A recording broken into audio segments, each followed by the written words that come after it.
Bienvenue tout le monde au chalet de Parents sur mesure. Je m'appelle Ève-Marie Lemieux-Maillé, je suis éducatrice spécialisée et coach parental et je suis en compagnie de Julie Lemieux aujourd'hui. Salut Julie! Salut Ève-Marie! Merci d'être encore là aujourd'hui. C'est un plaisir pour moi d'être là. Alors aujourd'hui, nous avions envie de parler de la colère. Démystifier la colère. Puis aujourd'hui, on va parler surtout de la colère que vivent les parents. Une autre fois, on pourra peut-être parler de celle des enfants, même si c'est souvent relié, Oui. évidemment. Donc, on pourrait commencer en vous expliquant un peu c'est quoi l'utilité de la colère, parce que vous savez que souvent, la colère a mauvaise réputation. On n'a pas envie de la ressentir, on n'a pas envie qu'elle soit là, mais si elle est là, c'est qu'elle a bien une utilité. Voilà, comme toutes nos émotions d'ailleurs. Comme toutes nos émotions. Donc, Julie, à quoi ça sert la colère? La colère, en général, on va trouver derrière la colère, là, qu'est-ce qui nous déclenche, c'est qu'il va y avoir un sentiment d'impuissance, OK, dû à soit, par exemple, qu'on a un de nos besoins qui n'a pas été entendu, OK, soit une limite qui a été dépassée pour nous, OK, ou une valeur importante qui n'a pas été respectée. Puis souvent, ça va générer un sentiment d'impuissance. Et pour sortir de l'impuissance, le corps va envoyer une décharge d'adrénaline et les hormones de la colère. Et là, ça va nous redonner un sentiment de pouvoir, temporaire souvent, mais ça va nous aider parce que l'impuissance, c'est quelque chose qui est paralysant, OK? On se sent impuissant, puis là, on est paralysé, on ne sait pas quoi faire. Donc, pour sortir de ça, le corps va envoyer la colère. Donc, la colère, c'est un signal, en fait, pour nous dire qu'il y a quelque chose en arrière qui n'a pas été respecté. Oui. Puis, qu'est-ce qui fait... Tu sais, quand on sent la colère, il y a différents niveaux de colère. Hein. Tu sais, il y a comme... Des fois, on est déclenché, on va ressentir la colère, elle va passer de 0 à 100 très rapidement. Puis, il y a des fois... Il y a même des gens, des fois, qui vont dire « Ah, non, qui ont de la misère à reconnaître, là, en disant « Non, moi, je ressens pas ça, de la colère. » Ou « Non, je suis pas fâchée, tu sais, mais on capte que... » Il y a un petit quelque chose qui dérange, qui chatouille, mettons. Fait que j'ai envie qu'on parle peut-être des différents déclencheurs de la colère. Tu sais, parce que c'est différent d'une personne à l'autre. On se met pas toutes en colère par rapport aux mêmes situations. On le voit aussi chez les enfants. Dans les familles, un parent peut se sentir tout à fait zen par rapport à une situation qui va déclencher autre parent. Tout à fait. On pourrait peut-être expliquer comment ça fonctionne au niveau du cerveau, tu sais, le sens qu'on donne aux choses, comment ça va interférer, pas interférer, mais influencer le niveau de colère qu'on va vivre. Oui. Bien, tu l'as dit, c'est exactement le sens qu'on donne aux situations. Parce que depuis qu'on est tout petit, hein, on a fabriqué chacun notre dictionnaire personnel. Hein, on a mis des définitions à l'intérieur de nous. Par exemple, si quelqu'un lève la voix, pour quelqu'un, ça veut dire pas grand-chose. Pour l'autre, ça veut dire « Oh, je suis en danger. » OK?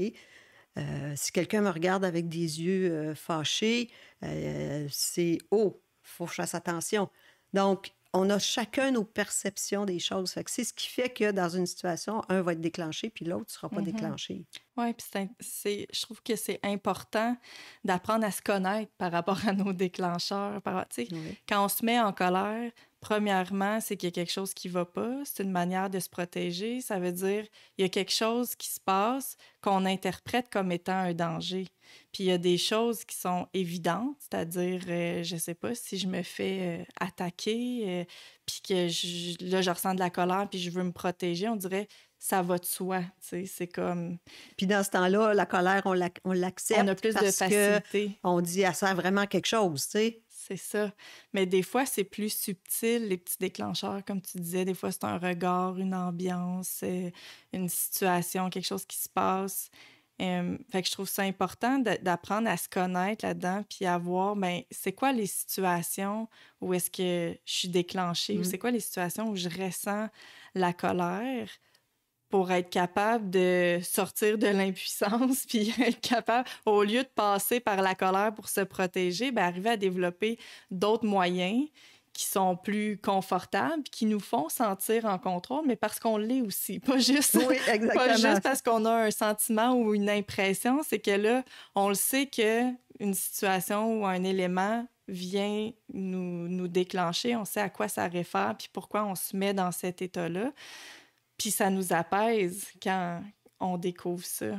Puis là, ben, ça nous permet après de voir, bon, ben, pour moi, est-ce que c'est de me retirer qui va me faire du bien? Est-ce que ça va être je sais pas, de communiquer quelque chose, de mettre une limite, de rectifier le tir par rapport à une situation? Là, on peut plus penser à quoi faire par rapport à cet inconfort-là. Mais il faut d'abord, dans un premier temps, accueillir la colère. C'est ça. Puis souvent, ben, à cause de la façon dont on est éduqué dans la société, la colère, ça n'a pas bonne presse. Là, fait qu'on ne veut pas ressentir de la colère, mais moins on veut la ressentir, ben, plus on l'active, en fait. Oui, puis on parle souvent de gestion de la colère, gérer la colère. Puis en fait, elle n'a pas besoin d'être gérée, la colère, à mon avis. Comme tu dis, elle a juste besoin d'être accueillie. Juste y faire de la place, juste accepter, ne serait-ce que reconnaître qu'elle soit là. Il y a une grosse partie du processus qui est faite, là. Oui, parce qu'une émotion, que ce soit de la colère, que ce soit d'autres émotions, en fait, à chaque fois qu'on a une émotion, il y a un genre de cocktail d'hormones qui est fabriqué par le corps, qui est envoyé par le corps. Puis pour chaque émotion, il y a des hormones différentes. OK? Et ça prend quelques minutes au corps à processer cette espèce de décharge d'hormones qu'il y a. Donc, si on lutte, puis le corps, il ne peut pas faire son processus. Ça ne peut pas processer. Alors que si on l'accueille, puis on reconnaît, OK, là, je sens qu'il y a de la colère là, qui est là, tu sais. Des fois, à force de le faire, on apprend à la voir venir aussi, à la sentir venir, les signes avant-coureurs, qu'on se dit, oups, là, il y a quelque chose qui se passe. Mais souvent, c'est que, oups, on sent la colère qui arrive. Bien, la première chose, c'est juste de l'accueillir. Oui. Arrêter de vouloir qu'elle soit pas là. Exactement, pour que le corps puisse la processer. Ouais. Moi, j'aime bien dire aux parents que j'accompagne, prends donc un café avec ta colère. Invite-la à ta table, comme si c'était une amie, puis essaie de comprendre ce qu'elle veut dire, pourquoi elle est là, c'est quoi le besoin ou c'est quoi la limite. Puis c'est tout un apprentissage quand même. Souvent, quand on veut pas la ressentir dès les premiers balbutiements, c'est là que ça explose, puis on n'a plus le choix de la voir, tu sais. Fait que si on apprend à la ressentir dès les premiers signaux, ben on n'a plus besoin de crise, on n'a plus besoin d'exploser. Tu sais, c'est comme quand il y a quelque chose qu'on veut pas qu'il soit là, souvent c'est là que ça nous envahit, tu sais. C'est quoi, là, l'expression, là, fuis-moi, je te suis. Oui, ce que tu fuis te poursuit. Oui, c'est ça. C'est ça. Fait que, tu sais, si tu veux pas qu'elle soit là, ben, elle va prendre toute la place jusqu'à ce que tu l'écoutes, tu sais. Puis si tu y fais de la place, ben ça se désamorce. C'est un peu, moi, je trouve que les émotions, c'est un peu comme un enfant, tu sais. Un enfant qui vient puis tire ta marche. Maman, c'est parce qu'il y a un besoin, OK? Mais si tu l'écoutes pas, tu le tasses, tu dis, attends une minute. Et il va revenir au bout de 15 secondes. Maman. Parce qu'il y a quelque chose. Si tu le regardes, tu te dis, qu'est-ce qui se passe? Hein? Ou que tu prends un temps pour dire, regarde, là, maman n'a pas le temps, je te reviens dans 1 minute ou 2. Bien, là, l'enfant est écouté, il sait qu'il va avoir un espace, fait qu'il ne reviendra pas. Fait que la colère, c'est la même chose. Ouais. Si on essaye de la pousser tout le temps, bien, elle va revenir. Oui, c'est ça. Puis il faut s'assurer d'y revenir. Oui. C'est comme avec un enfant. Hein, exactement. On ne peut pas constamment dire « Attends une minute, ça sera pas long. Attends une minute, ça sera pas long. Attends une minute. » C'est comme, à un moment donné, il faut aussi prendre le temps de dire « Bon, ben là, je prends le temps. Ça y est, je l'aborde. Là, je me pose des vraies questions. Là, je prends soin. » Parce que sinon, ça va tout le temps venir. C'est le même... Puis il y a quelque chose qui est intéressant par rapport aux émotions, puis on va parler plus de la colère, c'est qu'on peut être dépendant de nos émotions de la même façon qu'on est dépendant à une substance. Parce que, comme je vous le disais, quand on a une émotion, il y a tout un cocktail d'hormones qui est généré dans notre corps. Si on se met souvent en colère, ben nos cellules sont s'habituent à recevoir une certaine quantité de ces hormones-là. Puis plus on se met en colère, plus les cellules sont nourries de ces hormones de colère. Fait qu'il vient un moment où si ça fait un bout de temps qu'on ne s'est pas mis en colère, ben nos cellules sont en manque. OK? Littéralement. Ouais. Et c'est comme quelqu'un qui essaie de se sevrer de la cigarette ou d'une drogue. Le corps vient en manque et là, n'importe quel petit prétexte, notre cerveau va l'utiliser pour déclencher une colère puis pour que les cellules fassent « Ah, j'ai ma dose! Ouais. » OK? Donc, il faut savoir que quand on essaie de changer un comportement colérique, par exemple, Ouais. bon, c'est sûr qu'on va savoir pourquoi, on a des questions à se poser. Il faut aussi savoir qu'il y a un processus de sevrage qui est là puis qui est normal. Fait que quand on le sait, on se tape moins sa tête, on n'est plus comme bienveillant avec soi-même dans le processus. Là. C'est comme d'apprivoiser l'inconfort pendant qu'il est là, en sachant que ça va finir par passer, mais qu'il y a un moment d'inconfort qui est nécessaire. Là. À ce moment-là, tu sais, la personne, elle peut sûrement trouver d'autres moyens je sais pas, de sortir une énergie qui n'est pas nécessairement de la colère, mais pour s'accompagner dans ce moment Oui, comme de se trouver des ressources, en fait. Oui, c'est ça. Puis la colère aussi, on a parlé qu'est-ce qui déclenche notre colère, mais là, on est dans parents sur mesure. Hein? C'est que des fois, c'est nos enfants qui déclenchent notre colère. Bien sûr. Hein? Puis après, on s'en veut. Ouais. C'est que il y a comme un cercle vicieux, tu sais. Il se passe quelque chose avec mon enfant, puis je vous invite à observer à quel moment vos colères se déclenchent quand, par exemple, vos enfants chicanent.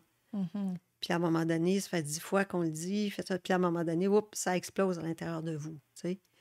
Bien, très souvent, c'est un sentiment d'impuissance, que j'arrive pas, je sais plus quoi faire, j'ai tout essayé, ça marche plus. Et ce sentiment d'impuissance, pour en sortir, je me mets en colère. Mais là, après, je réfléchis, je me dis, mais pourquoi je me suis mis en colère? J'aurais pu rester calme, j'aurais pu intervenir autrement. Oui, mais je me suis mis en colère. Et là, je vis de la culpabilité qui me fait vivre encore plus d'impuissance. Puis là, pour sortir de l'impuissance, ça nourrit la colère. OK? Fait que ça devient comme un cercle vicieux. C'est le fun. C'est vraiment passionnant. Mais il y a aussi, ça me fait penser, tu sais, il y a souvent cet exemple-là, tu sais, de je répète ou je dis ça, ça l'arrête pas, je répète encore, tu sais, va brosser tes dents. Ça fait 15 fois que je t'ai demandé d'aller brosser tes dents, ou tu sais, c'est comme aussi de se permettre d'agir plus tôt quand on ressent les... Tu sais, justement, sortir de la irritation, peut-être, là, qui est là. Exactement, au lieu d'accumuler les irritants.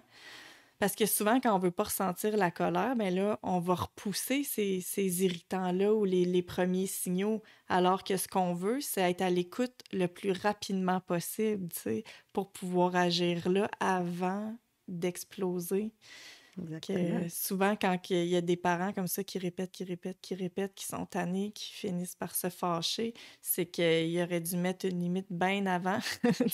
Il y a des signaux qui n'ont pas été entendus bien avant d'arriver à ce stade-là. Oui, tout à fait. Il y a aussi un autre phénomène que je trouve intéressant, que j'aimerais aborder. Il y a souvent ça, des parents, par exemple, qui vont avoir des enfants qui sont explosifs ou des enfants qui font des grosses crises ou puis qui comprennent pas d'où ça vient parce qu'ils se disent, moi, je fais pas ça, des crises. J'en ai jamais fait des crises où quand je me fâche, je parle, je crie pas, je réagis pas fortement. D'où est-ce que ça sort, tu sais? Puis c'est intéressant parce que justement, tu sais, les enfants sont de bons miroirs, de bons reflets, n'est-ce pas? Nos enfants nous reflètent. Ouais. Puis c'est justement, des fois, on pourrait croire que un enfant va réagir comme ça parce que son parent réagit comme ça. On va penser que le miroir, tu sais, que l'enfant va faire un miroir de quelque chose, par exemple, c'est sûr, il fait des crises parce que son parent, il crie tout le temps après. Mais c'est pas ça. C'est pas tout le temps ça du tout. Il y a une mauvaise compréhension, je pense, de ce phénomène-là. Oui. C'est-à-dire que c'est souvent plutôt l'inverse. Oui, ça existe, là. C'est-à-dire que oui, il y a des enfants qui vont crier parce que les parents crient. Ils vont faire comme un copier-coller. Mais il y a beaucoup de situations où c'est pas ça qui se passe. Puis c'est qu'un parent qui connecte pas avec sa colère, l'enfant va avoir tendance à l'exprimer pour lui. Tout à fait, tout à fait. Je peux vous donner un exemple. Moi, quand ma fille était jeune, elle avait 4-5 ans, elle faisait souvent des crises, des grosses crises. Puis moi, je suis vraiment pas une personne qui se met en colère. Je suis douce, je suis calme. Puis là, je me disais, mais voyons, tu sais, comment ça se fait qu'elle fait des crises comme ça? Puis à un moment donné, j'avais pas toutes les connaissances que j'ai aujourd'hui, mais à un moment donné, je me suis dit, mais elle est en train de faire les colères que moi, j'ai pas eu le droit de faire quand j'étais jeune. Mm-hmm. Moi, les émotions, il y en avait qui étaient tolérées, mais les crises de colère, ça passait pas bien. Donc, je me suis empêchée, pour ma survie, entre guillemets, là, pour mon bien-être, de faire des crises. Puis c'est ma fille qui faisait mes crises. Parce qu'elle avait l'espace pour le faire. Exactement. Elle se sentait pas en danger, elle sentait pas que c'était pas correct. Que c'était pas permis. Mais je comprenais pas pourquoi. Des fois, je me disais, mais voyons, c'est une petite affaire. Pourquoi elle fait une grosse crise comme ça? Puis j'ai réalisé que c'était mes crises à moi. Fait que ce que j'ai fait un petit ménage personnel à l'intérieur de moi pour faire la paix avec ces événements-là de ma vie, ces parties-là de ma vie. Puis je me suis autorisée... Bon, ça a pris quelques années avant que je m'autorise son rythme, complètement à pouvoir exprimer mes frustrations. Mais déjà, le fait que j'ai pris conscience de tout ça, ma fille, son comportement a changé, a amélioré. Elle a fait des crises une fois de temps en temps, comme n'importe quel enfant, tu sais. Ouais. Fait que... Puis, tu sais, j'imagine quand les enfants, ils expriment des choses comme, tu sais, on va dire, OK, l'enfant, il fait la solution ou il fait, dans ce cas-ci, les crises que moi, j'avais pas le droit de faire. Des fois, on se rend pas compte, mais ça vient apaiser quelque chose. Tu sais, quand l'enfant, il fait la crise, là, sur le coup, c'est comme, tu sais, ça peut nous faire vivre du stress, on peut de l'incompréhension, de l'impuissance, plein de choses. Mais est-ce que tu dirais qu'il y a comme une partie de nous en même temps qui est comme apaisée dans le sens... quand je vois mon enfant faire ça puis que je vois qu'il y a l'espace pour la faire, tu sais, ça vient faire du bien à la petite enfant que, tu sais, qu'on était, qu'on n'a pas eu cet espace-là. C'est ça, là, dans le fond. Fait que, tu sais, l'enfant, quand on dit qu'il fait la solution, à quelque part, il ressent cet apaisement-là à l'intérieur de nous aussi, là. C'est ça dans la dynamique. Effectivement. Effectivement. Intéressante. Fait que de se demander si votre enfant, parce que comme Ève-Marie disait, on va faire une autre émission sur les colères des enfants, puis tout ça, cette gestion-là. Mais quand votre enfant, par exemple, fait des colères, mais de façon disproportionnée, demandez-vous à quoi ça parle de mon histoire à moi. OK?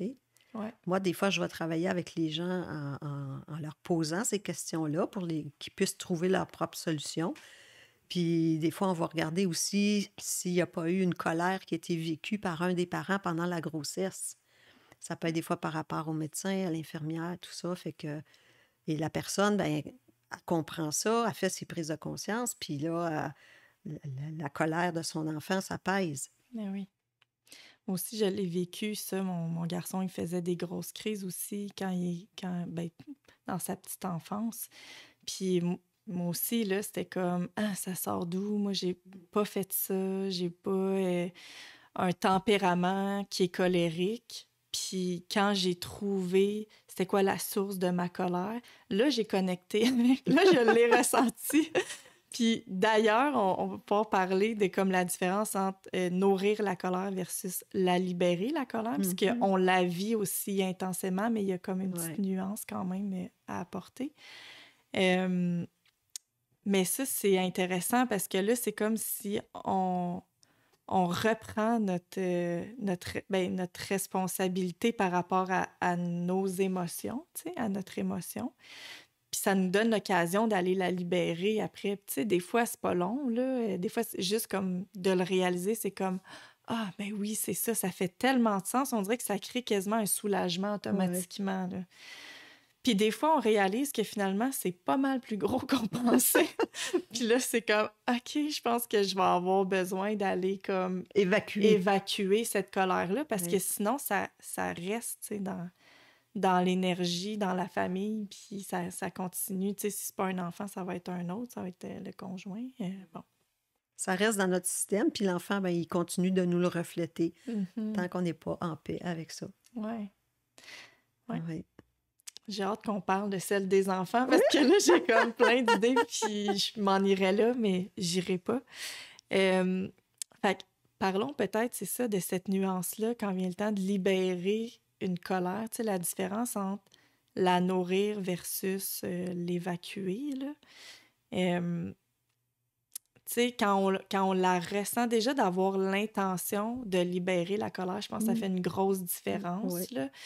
Tu sais, des fois, le piège, je pense, c'est quand tu ressens cette colère-là, de l'ospiner dans les images qui déclenchent la colère, puis le ressentir la colère, puis là, venir confirmer qu'elle est là, Puis j'ai que j'ai raison d'être en raison. colère parce que ça s'est passé, ça s'est passé. Fait que là, ça renforce la colère. C'est Puis ça, la colère va générer des pensées en lien avec l'émotion qu'on vit. c'est ça. Puis là, ça vient comme s'ancrer, au contraire, tu sais, Exactement. on vient comme bien installer cette dynamique-là.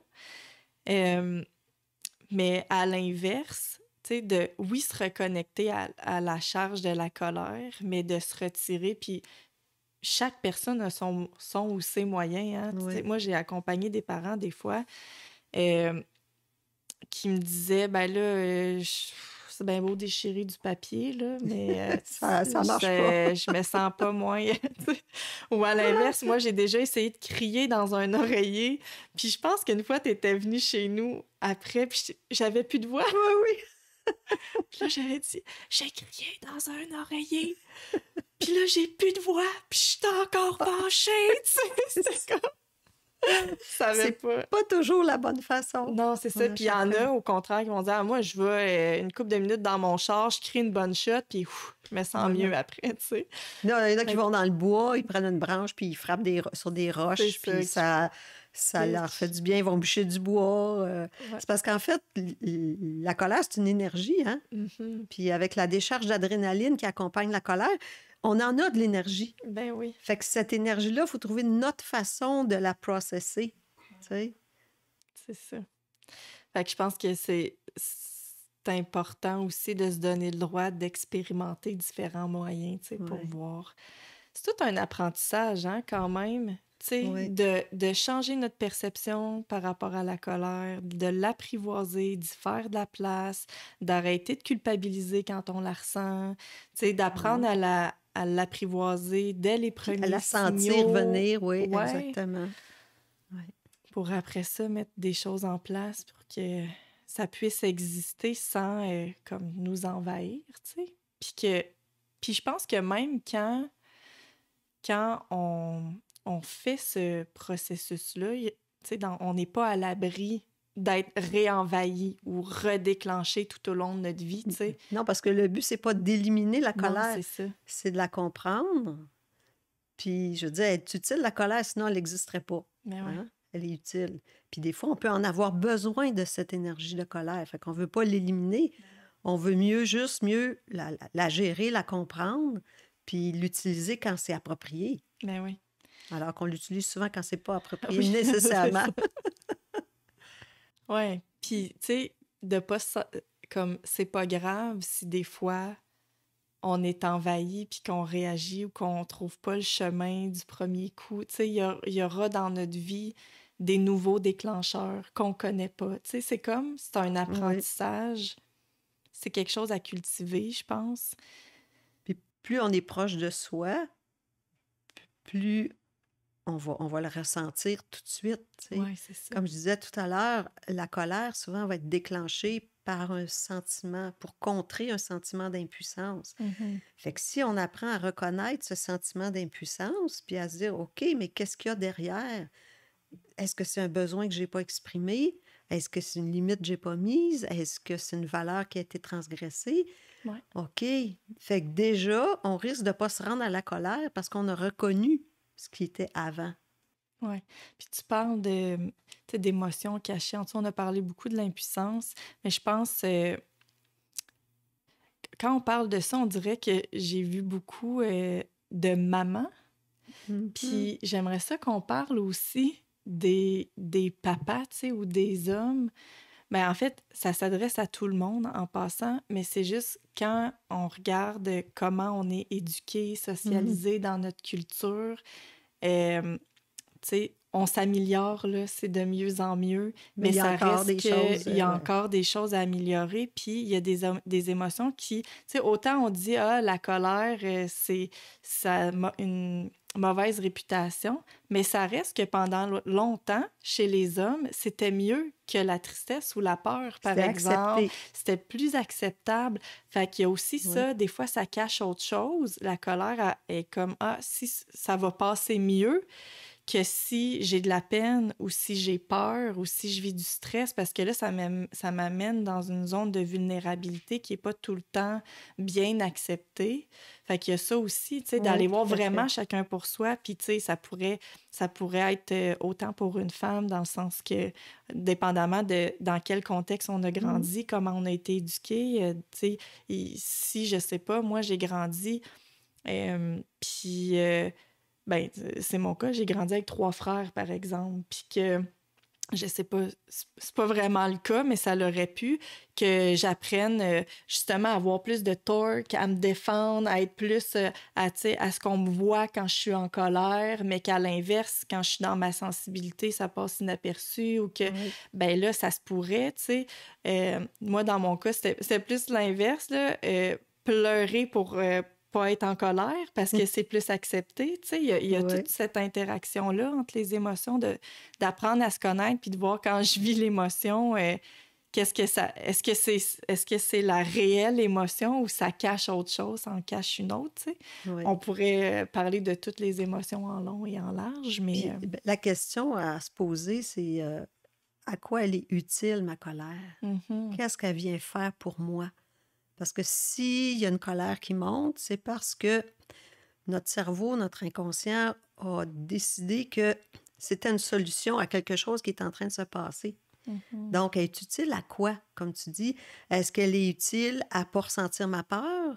Est-ce qu'elle est utile à me faire sortir d'un sentiment d'impuissance parce que j'ai peur ou parce que j'ai de la peine? Ou à quoi me sert, moi, ma colère? OK? Il y a des gens qui vont dire, à me faire respecter parce que, dans le fond, quand j'étais petit, si je criais pas, personne m'écoutait. Là, j'étais le dernier d'une famille de 8. Il fallait que je le montre que j'étais là. Donc, moi, personnellement, elle me sert à quoi, ma colère?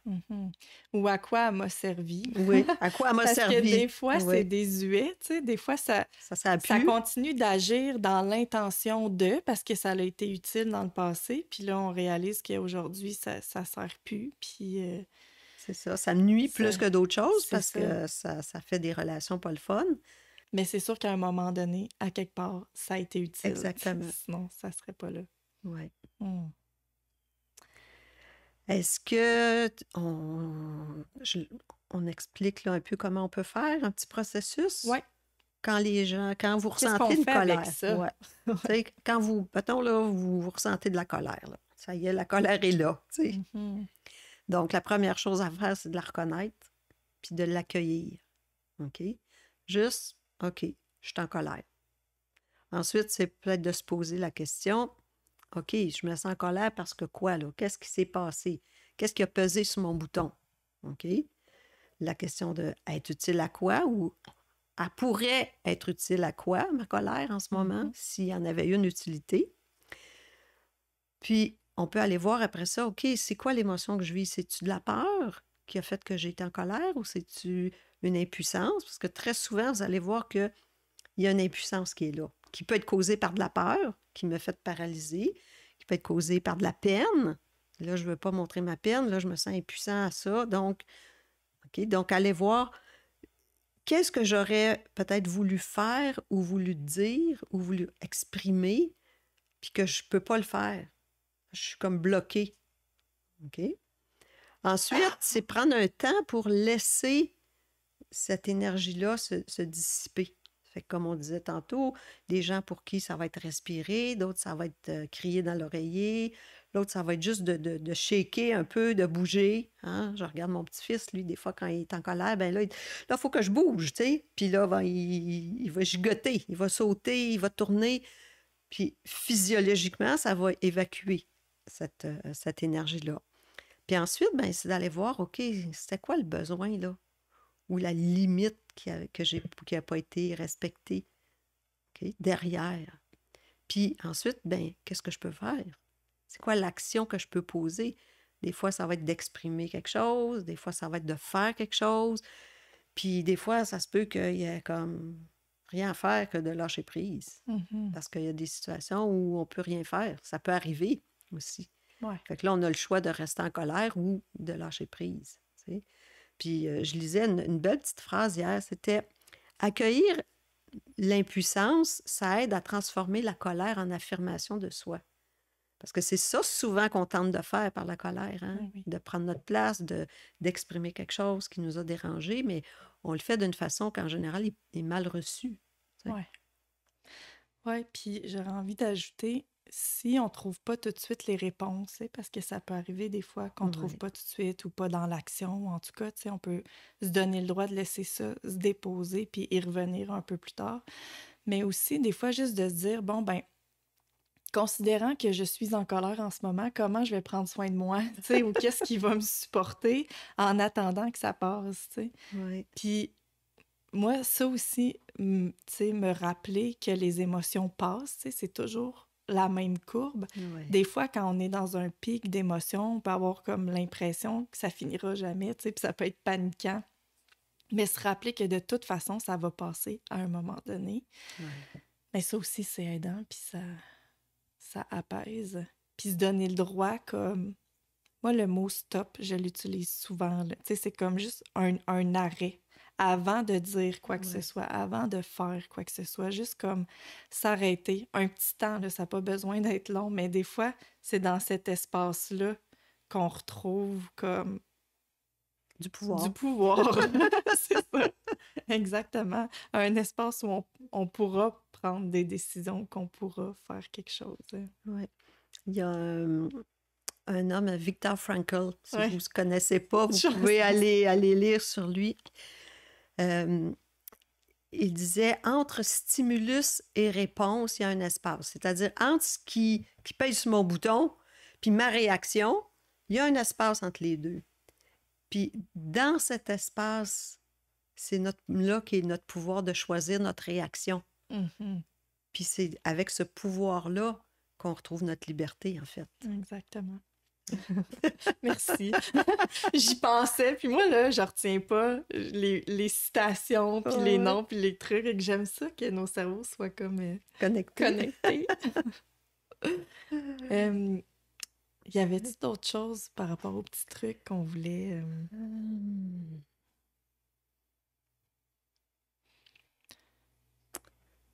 Je pense que c'est bon. Moi, là, pour l'instant, attends un petit peu, je vais juste vérifier quelque chose.